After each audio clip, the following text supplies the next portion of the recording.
The secret reason: every spaceship keeps an empty seat at their main table. Part 1. Olivia Mason stood at the entrance of the mess hall, her new uniform still stiff against her skin. After 3 years of training and 6 months of waiting, she had finally made it to space. The ISS Endeavour would be her home for the next 2 years as the ship continued its exploration mission through the outer colonies. As the newest lieutenant aboard, Olivia felt the weight of expectations pressing down on her shoulders. The mess hall buzzed with activity. Crew members sat in groups, laughing and talking over their morning meals. The room was larger than she had expected, with windows that looked out into the endless black of space. Stars glittered like distant diamonds against the darkness. Captain John Bennett sat at the main table, surrounded by his senior officers. They were easy to spot with their command insignias and the respectful distance other crew members kept from their table.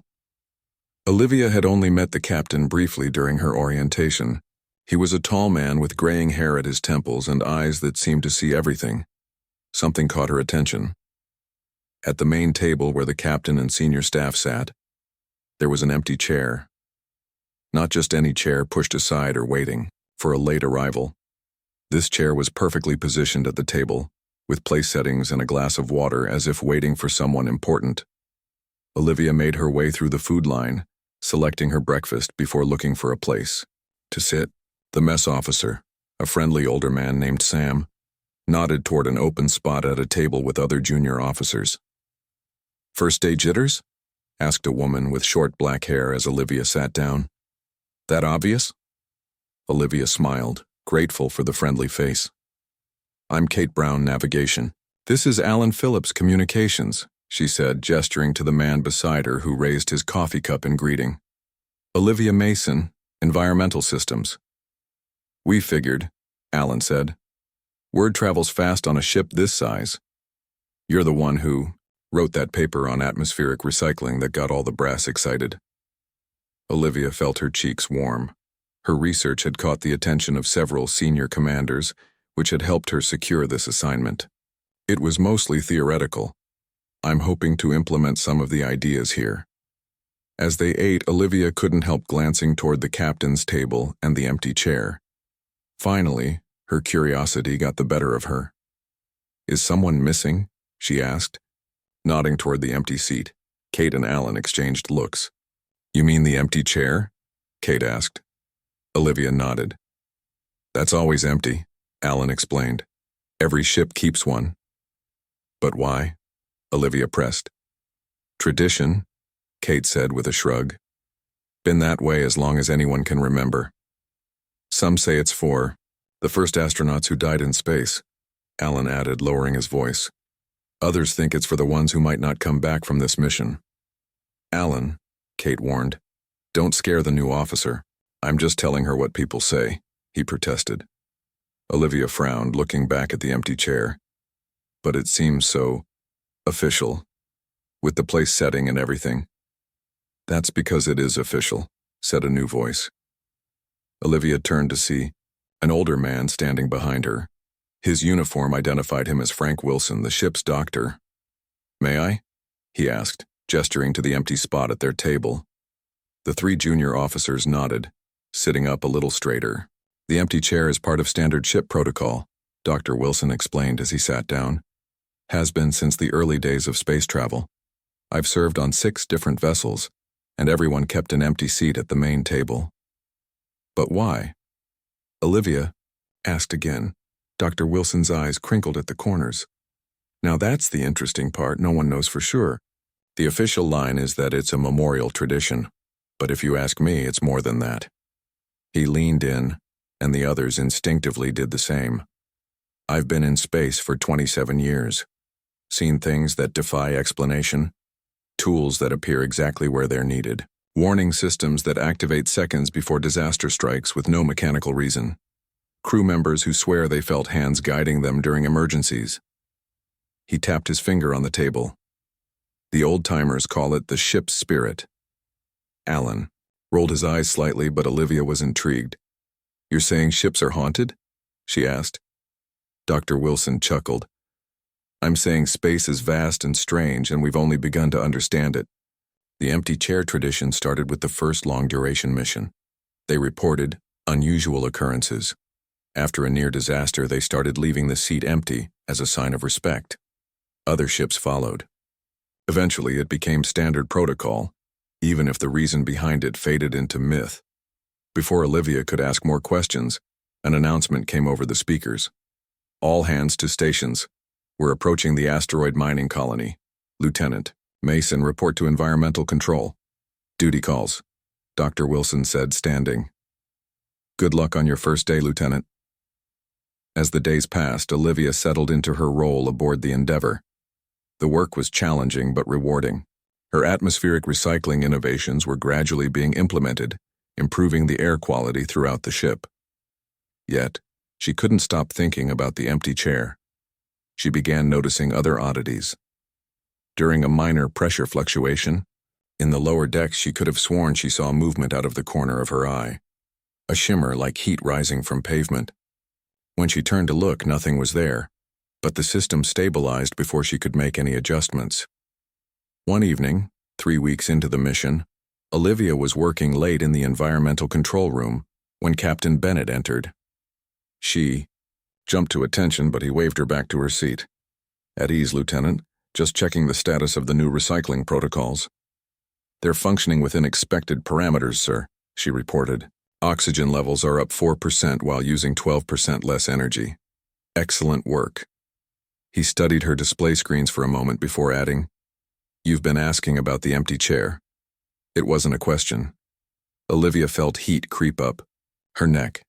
Yes, sir. I'm curious about the tradition. The captain was quiet for a long moment, his eyes distant. When I was about your age, my first ship hit an unexpected radiation belt. Systems failed. Communications went down. We were dead, in space. His voice was low, almost as if he were talking to himself. I was trapped in a sealed section with 3 others, air running out. No way to contact the bridge. He turned to look at her directly. The emergency release was jammed. Then suddenly it just opened. No explanation. The mechanisms were fused. It should have been impossible, but it opened and we lived. You think something opened it? Olivia asked carefully. I think, the captain said slowly, that space is vast and lonely, and humans weren't meant to travel through it alone. He straightened. The empty chair serves as a reminder, Lieutenant, that on a ship there's always something watching over us. Call it tradition, superstition, or respect. But I've never served on a ship without one, and I never will. As he turned to leave, he added, Sometimes traditions exist for reasons we've forgotten. That doesn't make them any less important. Olivia watched him go, a chill running down her spine that had nothing to do with the temperature. That night, as she passed the empty mess hall on her way to her quarters, she paused by the main table. The empty chair sat there, patient and waiting. Hello, she whispered, feeling foolish but compelled to acknowledge whatever might be listening. I'm Olivia. I'm new here. The lights flickered once, briefly, and Olivia hurried to her room, wondering what exactly she had signed up for on this journey among the stars. The secret reason. Every spaceship keeps an empty seat at their main table. Part 2. 3 months passed aboard the ISS Endeavour. Olivia had settled into the rhythm of ship life, her days filled with maintaining environmental systems and improving the air recycling processes. The mystery of the empty chair remained in the back of her mind, though she rarely mentioned it after her conversation with Captain Bennett.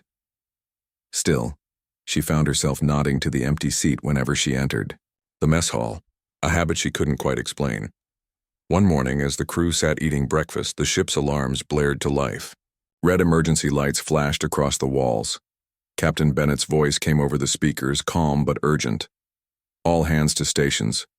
We have detected an unknown vessel at the edge of the Tau Ceti system. This is not a drill. The mess hall erupted into controlled chaos as crew members rushed to their positions. Olivia hurried to environmental control, her heart pounding. Unknown vessels were rare in this part of space. The outer colonies were still being established, and official traffic was carefully scheduled. For 6 tense hours, The Endeavour approached the mysterious ship, scanning it continuously. Olivia monitored atmospheric readings, ready to lock down sections in case of a breach. Finally, Captain Bennett's voice returned to the comm system. The vessel appears to be disabled but intact. Life signs detected, non-human in origin. First contact protocols are now in effect. Senior officers report. To the bridge immediately. A ripple of excitement spread through the ship. First contact, every space explorer's dream and nightmare combined. Humanity had encountered only 3 alien species in its century of space travel, all peaceful but distant in their dealings. Though not a senior officer, Olivia's environmental expertise was needed to assess the alien atmosphere. She joined the briefing on the bridge, standing nervously at the back as Captain Bennett addressed his team. The vessel belongs to a species we've never encountered before, he explained, displaying scans on the main screen. They call themselves the Valari. Their ship suffered a critical drive failure while exploring this system. They've requested assistance. The captain turned to his crew. This is what we train for. I've invited a Valari delegation aboard to discuss repairs. Lieutenant Mason, you'll monitor atmospheric conditions to ensure their comfort. Dr. Wilson will assess their medical needs.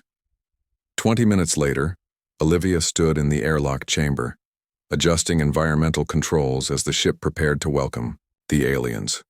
Her scans showed the Valari breathed a similar atmosphere to humans, though they preferred higher humidity and slightly more oxygen. The airlock door slid open, revealing the Valari for the first time. Olivia's breath caught in her throat. They were tall, nearly 7 feet, with iridescent skin that shifted colors like oil on water.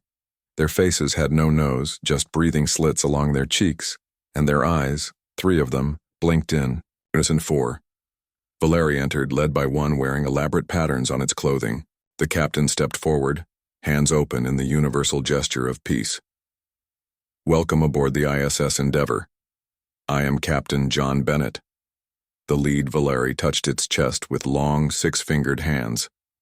We are grateful for your assistance, Captain. I am Ambassador Kalan of the Valari Exploration Fleet. Their voices were melodic, almost singing each word, though slightly mechanically tinged by the translation devices they wore. Captain Bennett introduced his senior staff and invited the Valari to the mess hall for a formal welcome meal. As they walked, Olivia noticed how the Valari moved with fluid grace despite the ship's artificial gravity being different from their own. The ambassador seemed to study everything with intense curiosity, asking questions about human technology and ship design. The mess hall had been prepared for the occasion. The main table was set with both human foods and special dishes synthesized based on Valari nutritional data they had transmitted ahead. The senior officers took their usual places, with Captain Bennett at the head of the table. The empty chair remained in its place as always. What happened next stunned everyone. Ambassador Kalayan walked directly to the empty chair and stopped. Instead of sitting, the alien stood behind it, placed all 6 hands on the back of the chair and bowed its head in a gesture of deep respect. The 3 eyes closed briefly before opening again. The other Valari followed suit, each touching the chair and bowing before taking their assigned seats. The human crew exchanged confused glances. Captain Bennett recovered first. Ambassador, may I ask the meaning of that gesture? The ambassador's skin rippled with blue patterns, which the crew would later learn indicated surprise. You honor your fallen guide, Kalan said. We did not. No humans had the sight. A heavy silence fell over the room. Olivia felt a chill run down her spine. Our guide? The captain asked carefully. The ambassador's head tilted. The empty seat. It is for your ship's navigator spirit, is it not? The one who guides you safely through the void. Dr. Wilson leaned forward. You keep an empty seat as well? All Valari ships do, the ambassador confirmed. It is for the Vashin, the beings who exist between spaces. They choose to protect, travelers among the stars. Without their guidance, space travel would be far more perilous. Captain Bennett shared a look with his first officer. We do maintain the tradition of the empty seat, he said slowly, though many consider it symbolic rather than literal. The ambassador's skin flashed with patterns of gold and green. Interesting. Yet you maintain the tradition even without understanding. Perhaps your ancestors knew what your science has forgotten. Kalayan gestured to the empty chair.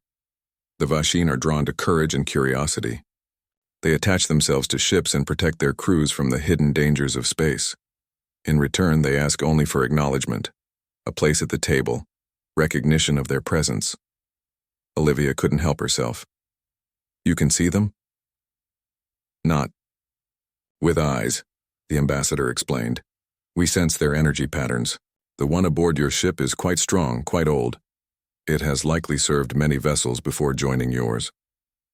The meal continued with fascinating exchanges of cultural information, but Olivia barely tasted her food. Her mind raced with questions. She kept glancing at the empty chair, wondering if something really sat there invisible to human eyes. After the Valari returned to their ship with promises of further cultural exchange during the repair process, Captain Bennett called a private meeting with his senior staff and Olivia. I want your thoughts, he said without preamble. What we heard today? It's consistent with the stories, Dr. Wilson said. The unexplained occurrences, the emergency systems activating just in time, tools appearing where needed. The science, Officer Lisa Rogers shook her head.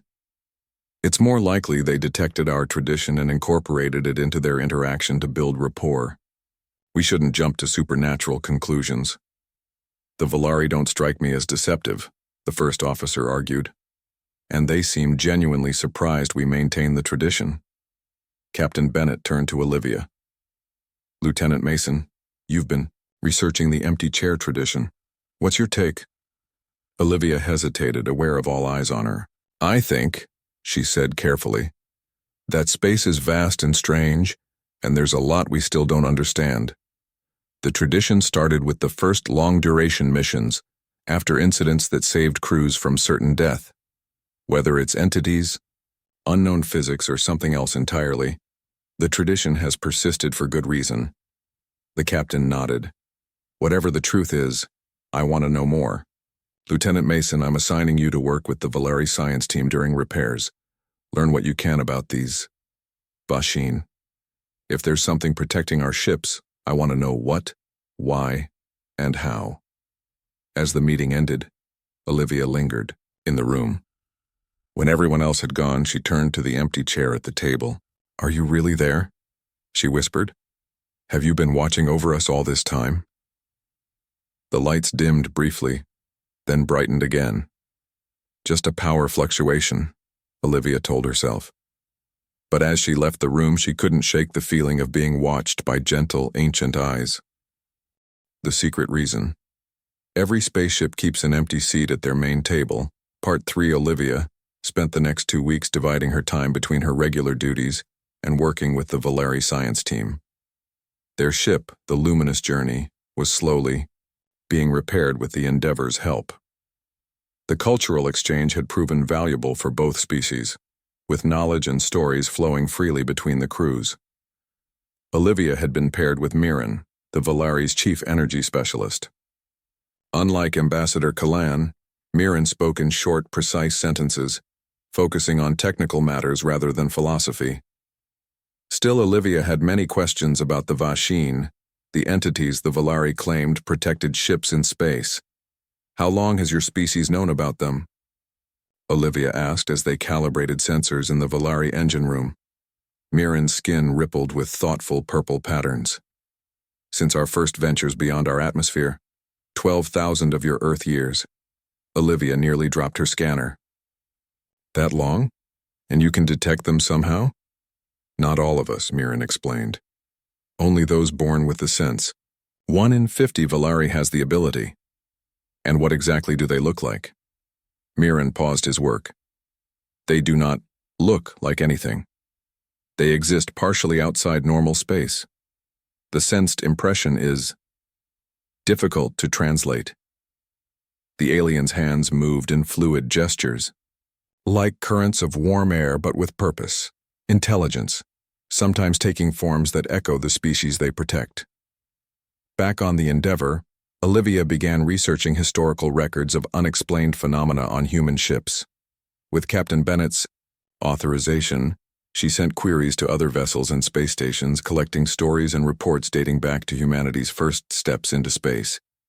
The patterns were startling. Across decades and different ship designs, crews reported similar experiences: unexplained sensor activations that prevented disasters, mysterious guidance during emergencies, feelings of not being alone, even in empty sections of ships. The earliest documented case came from the original International Space Station in 2049, when a fire suppression system activated despite no sensors detecting smoke, preventing a catastrophic oxygen tank explosion. One evening, as Olivia compiled her findings in the ship's library, Chief Engineer Paul Newman joined her. His gray hair and weathered face reflected his 30 years in space. He looked over her shoulder at the display of incident reports. "The Ghost Project, huh?" he said, with a half-smile. "Finding anything interesting?"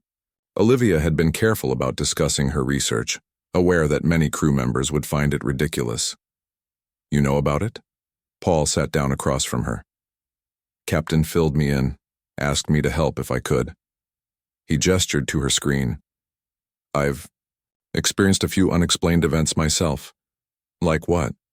Olivia leaned forward eagerly. 8 years ago, I was serving on the ISS Aurora. Micrometeoroid struck the hull. Freak accident. I was trapped in a maintenance shaft when emergency bulkhead sealed. No way out. Comms down.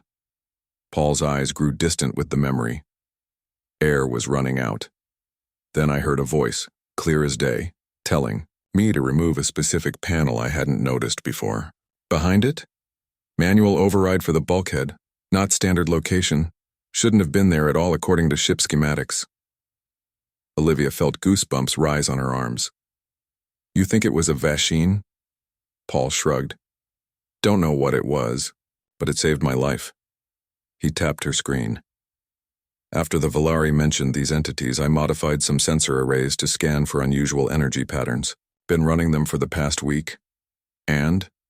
Olivia asked, holding her breath. "Got something." Paul pulled up his own data pad and transferred files to her screen. "Nothing concrete, but there are energy fluctuations around the ship that don't match any known system. They're subtle, easy to miss if you're not looking for them." The display showed heat map overlays of the Endeavor. Faint energy signatures appeared in various locations, with the strongest concentration in the mess hall, centered around the empty chair. "The patterns change," Paul continued.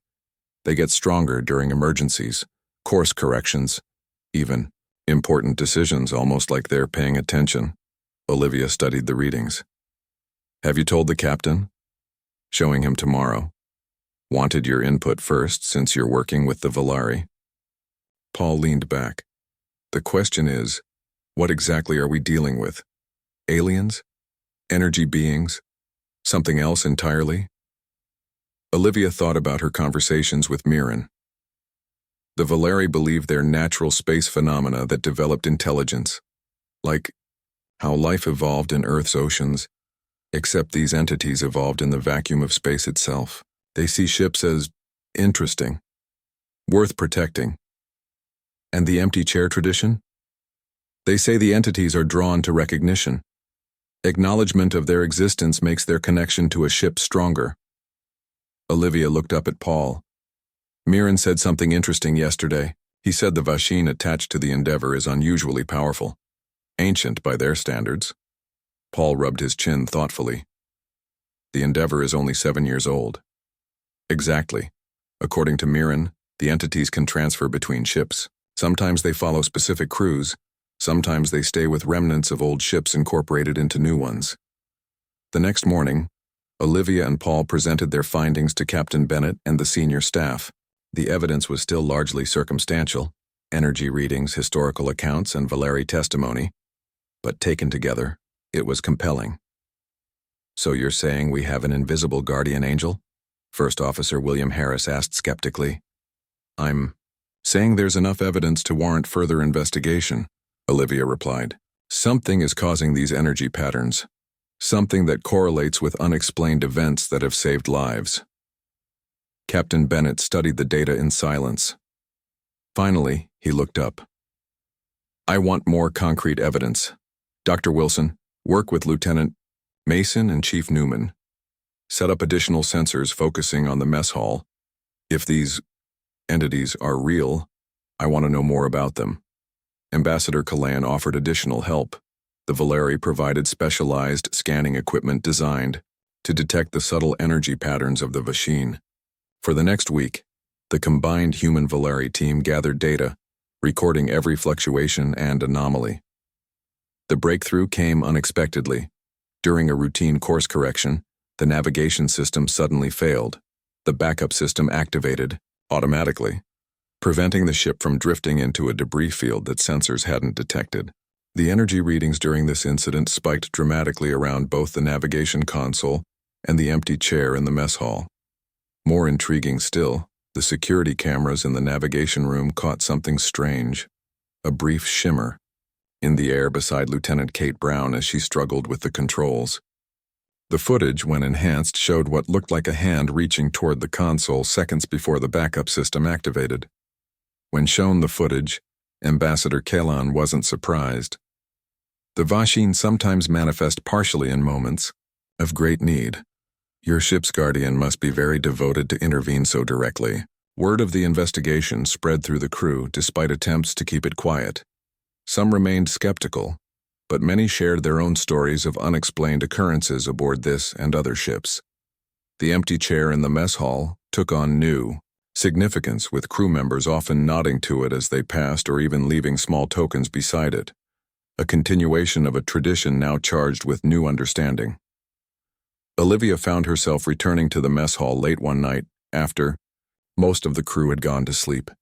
The room was dimly lit, peaceful in its emptiness. She sat down across from the empty chair, placing a sensor pad on the table between them. "I know you're there," she said softly to the empty space. "We're starting to understand what you are, what you do for us. I just wanted to say thank you." The sensor pad beeped softly as energy readings fluctuated. The lights dimmed momentarily, then brightened again. And for just a moment, Olivia could have sworn she saw the faintest outline of a figure sitting across from her, watching, listening, protecting. The secret reason. Every spaceship keeps an empty seat at their main table. Part 4.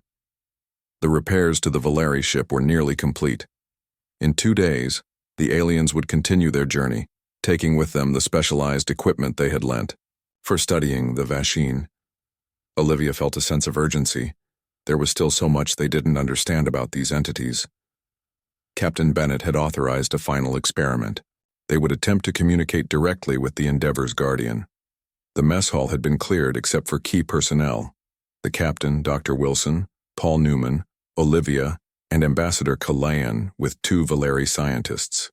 The empty chair sat at the center of their arrangement, surrounded by sensors and recording devices. The lights were dimmed to help detect any visual manifestations. "How do we begin?"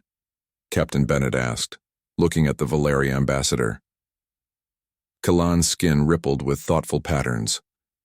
"Speak to it as you would a crew member. The Vashin understand intent more than words." The captain cleared his throat, feeling slightly foolish despite his belief in the evidence they had gathered. "Guardian of the Endeavor, we wish to speak with you, to understand you better." Nothing happened. The sensors recorded the usual background energy patterns, but no spike or change. After several more attempts with similar results, Olivia had an idea. "Sir, the records show the entities respond most strongly during emergencies or when the ship is in danger." "We're not creating an emergency, Lieutenant," the captain said firmly. "No, but we could simulate one." Olivia turned to Paul. "What if we run a crisis simulation through the ship's computer? Not a real drill, just data flowing through the systems, making it appear that we're facing a serious problem." Paul considered this. It could work. The computer would register a crisis, but no actual systems would be affected. With the captain's approval, Paul set up the simulation.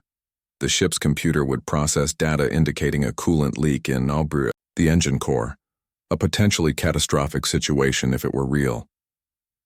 As the simulation began, the sensor readings immediately changed. Energy patterns intensified around the empty chair. The temperature in the room dropped several degrees, and static electricity made the hair on their arms stand up. "It's responding," Mirren said, monitoring the Valari equipment. The energy signature is focusing. Ambassador Keelan stepped forward. Guardian of the Endeavor. Do you understand us? The lights flickered in a distinct pattern. 3 times. Pause. 3 times again. Is that a yes? Dr. Wilson asked. Before anyone could answer, the main display screen on the wall activated by itself. Text appeared. Yes. A stunned silence fell over the room. They had hoped for some response, but direct communication exceeded all expectations. Captain Bennett recovered first. Can you tell us what you are? The text changed. Guardian. Protector. Friend. Where do you come from? Olivia asked. The screen remained blank for several seconds before new text appeared. Born of void, attracted to life. Purpose found in protection. For the next hour, they asked questions and received answers, sometimes clear, sometimes puzzling. The entity explained that its kind existed in the space between conventional matter, neither fully in this dimension nor entirely outside it. They were drawn to conscious beings who ventured into space, particularly those who acknowledged their presence. Why do you help us? The captain asked. Joy and purpose, satisfaction and protection, companionship. Have you always been with this ship? Olivia asked. Many ships, many crews, many journeys. Ambassador Kalan stepped forward. How many of your kind exist? Countless, one for each vessel that welcomes. The questions continued until the simulation ended, causing the communication to fade. The entity's final message simply read, I remain. The next day, the entire senior staff gathered to discuss the implications of their contact with the ship's guardian. The evidence was undeniable now. Beings existed alongside them in space, helping and protecting ships that acknowledged them with the empty chair tradition. The question is, First Officer Harris said, what do we do with this information? Do we tell everyone? Keep it classified? There are significant implications either way. Captain Bennett looked thoughtful. This isn't just about our ship. If the Vashin are real, and I believe they are, they've been helping humanity navigate space safely for generations. We owe them recognition. The scientific community will demand more evidence, Dr. Wilson pointed out. Many won't accept this without seeing it themselves. And some people will never believe no matter what evidence we present, Paul added. Olivia spoke up. Ambassador Kalayan said the Valari have known about the Vashin for thousands of years. They've incorporated this knowledge into their space programs without issue. Maybe we can learn from their approach. While the discussion continued, Olivia was called away to engineering. One of her environmental systems needed adjustment. As she walked through the ship's corridor, she noticed something strange. The usual background hum of the ship seemed different, more harmonious somehow. The air felt fresher, despite no changes, to the filtration system. When she reached engineering, she found several technicians gathered around a console, looking confused. What's going on? She asked. It's the strangest thing, one technician replied. We had a power fluctuation in your recycling system, but before we could fix it, it fixed itself. The code rewrote itself with a more efficient algorithm we've never seen before. Olivia examined the new code. It was elegant and simple, yet far more effective than their previous design. As she studied it, a chill ran down her spine. The implications were enormous. If the Vashin could interact with ship systems at this level, their potential to help was far greater than anyone had imagined. That evening, as the Valari prepared for departure, Olivia visited Ambassador Keelan in their temporary quarters. She had one final question that had been bothering her. Ambassador, you said the Vashin are attracted to acknowledgement, to the empty chair tradition, but human ships kept the tradition without knowing why. How did it start? How did our ancestors know? Kalayan's skin shifted to a deep blue. Perhaps they did know once. The first humans in space may have been more open to such perceptions. Or perhaps, the ambassador paused. Perhaps one of us told them long ago. What do you mean? The Valari explored this region of space centuries before humans left their atmosphere. It is possible our ancestors encountered yours and shared the knowledge, which later became tradition without context. The ambassador handed Olivia a small device. This contains all our historical records about the Vashin. A gift, from one spacefaring species to another. Use it well. The next morning, the Valari ship departed with a formal farewell. As the Endeavour resumed its mission, Olivia felt a new awareness of the ship around her. Not just the metal and machines, but the invisible presence that moved with them through the stars. In the mess hall, the empty chair remained in its place, but it no longer seemed empty to Olivia. Captain Bennett had ordered a small plaque to be placed on it, with words in both human and Valari language, "For our guardian." As Olivia walked past it, the lights brightened momentarily and she smiled. "You're welcome," she whispered, knowing she was heard. The secret reason. Every spaceship keeps an empty seat at their main table. Part 5. 1 year had passed since the Endeavour's encounter with the Valari. The ship had completed its original mission and returned to Earth, bringing with it remarkable discoveries, not just of new planets and resources, but of the entities now known officially as the Vashin. Olivia stood nervously in the anteroom of Space Command headquarters. Today, she would present her complete findings to the highest-ranking officials in Earth's space program. At 30 years old, she was young for such an important presentation, but no one else had spent as much time studying the ship guardians. Captain Bennett, now Admiral Bennett, entered the room. His new uniform still looked strange to Olivia, who had served under him for 2 years. "Ready, Lieutenant Commander?" he asked, using her new rank. Olivia nodded, clutching her datapad. "As ready as I'll ever be, sir." "Remember, stick to the facts. The evidence speaks for itself." They entered the conference room where 12 men and women in various uniforms sat around a large table. Like all official meeting rooms in space, command, there was an empty chair. The tradition had never been abandoned even on Earth. Admiral Bennett introduced Olivia, then took his seat. She stepped to the front of the room, activated the main display screen, and began. "Ladies and gentlemen, for nearly a century, every human spaceship has maintained the tradition of keeping an empty seat at their main table. Today, I can tell you why." For the next hour, Olivia presented the evidence they had gathered. Sensor readings, communication logs, historical incidents, and testimonials from hundreds of space veterans. She explained the Valari's long history with the Vashin and their theories about these entities that existed in the void between stars. "The data is clear," she concluded. "Ships that maintain the empty chair tradition have a 37% higher survival rate during critical incidents. The effect is even stronger in vessels where crew members actively acknowledge the presence of their guardian." An older woman at the end of the table, Admiral Chen, head of scientific research, spoke first. "Your evidence is compelling, Commander Mason. But what exactly are these entities? Aliens, energy beings, something else entirely?" Olivia took a deep breath. "They appear to be natural phenomena that developed consciousness, similar to how life evolved in Earth's oceans, except these entities evolved in the vacuum of space itself. They exist partially outside our dimension, allowing them to perceive dangers we cannot and occasionally influence physical systems. And they protect our ships out of goodwill?" a skeptical general asked.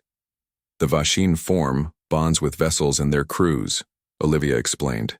"According to both our research and Valari records, they gain purpose and satisfaction from this relationship. It's symbiotic. They help us navigate space safely, and we provide them with recognition and a sense of belonging."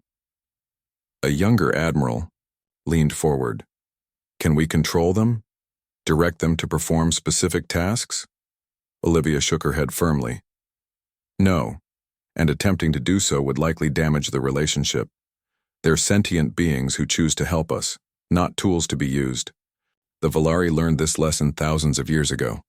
The questions continued for another hour. Some officials were convinced by the evidence, others remained doubtful. But in the end, a consensus emerged. The empty chair tradition would be officially recognized and explained to all space crews. New research programs would be established to study these entities further, with strict ethical guidelines. As Olivia left the meeting, Admiral Bennett fell into step beside her. Good work. Not everyone is convinced yet, but they will be in time. Olivia smiled. The Vashin have been patient with us for nearly a century. I think they can wait a little longer for full recognition. 2 weeks later, Olivia boarded her new assignment, the exploration vessel ISS Discovery, the newest and largest ship in the fleet. As she settled into her quarters, she noticed something different. Instead of the standard empty chair in the mess hall, there was a beautifully crafted seat with a small plaque reading, "For our guardian who journeys with us among the stars." Captain Susan Reed, the Discovery's commander, explained during the first crew briefing, "We're the first ship to launch with full knowledge of the Vashin. Our guardian may be new, or it may have transferred from another vessel. Either way, we will acknowledge its presence and welcome its protection." The Discovery's maiden voyage was to a recently discovered solar system with potentially habitable planets. 3 months into the journey, they encountered their first crisis, a sudden radiation storm that their instruments failed to detect until it was nearly upon them. In the chaos of emergency protocols, Olivia was trapped in a corridor when a bulkhead sealed unexpectedly. Alarms blared as radiation levels rose around her. Her comms weren't working, and the manual override for the bulkhead was on the other side. As panic began to rise, Olivia felt a strange calm wash over her. The air seemed to thicken, and a soft blue light filled the corridor. Before her eyes, a shape began to form, translucent and shifting but unmistakably humanoid. The figure moved toward the sealed bulkhead and placed what looked like hands against it. The metal groaned, and then the emergency release activated from inside the mechanism itself. The door slid open, allowing Olivia to escape to safety. As she passed through, she turned back. The figure was fading, but still visible. "Thank you," she whispered. Words formed in her mind, not heard but somehow understood. "We journey together." 6 years later, Olivia Mason published her definitive work, Guardians of the Void, the scientific study of the Vashin. The book became standard reading for all space cadets. In it, she explained what humanity had learned about these entities that had silently protected them since their first ventures into space. The final chapter addressed the most important question: what were the Vashin really? "They are neither gods nor simple energy patterns," she wrote. "They are the children of space itself, born not from planets or stars, but from the void between them. They represent a form of life entirely different from our own, yet connected to us through shared purpose and mutual respect. Some scientists believe they are the quantum echoes of human consciousness, fragments of awareness from all who have ever ventured into space, combined and preserved through unknown physics. Others suggest they existed long before us, waiting for companions among the stars. Whatever their true nature, one thing is certain: we are not alone in the vastness of space, and the empty chair we keep at our table serves as both acknowledgement and invitation, a simple gesture that says, "We see you, we value you, we journey together." The tradition continued, spreading even to space stations and lunar bases. And, as humanity ventured further into the galaxy, they carried with them not just their technology and ambitions, but the invisible guardians who had chosen to protect them on their journey among the stars. Olivia never lost her sense of wonder at the relationship between humans and the Vashin. Even decades later, as a gray-haired admiral commanding her own fleet, she would pause by the empty chair in her flagship's mess hall, place her hand on its back, and whisper a simple "thank you" before beginning each new journey. And sometimes, if she was very quiet and paid close attention, she could almost hear the response echoing back through the ship. "We journey together."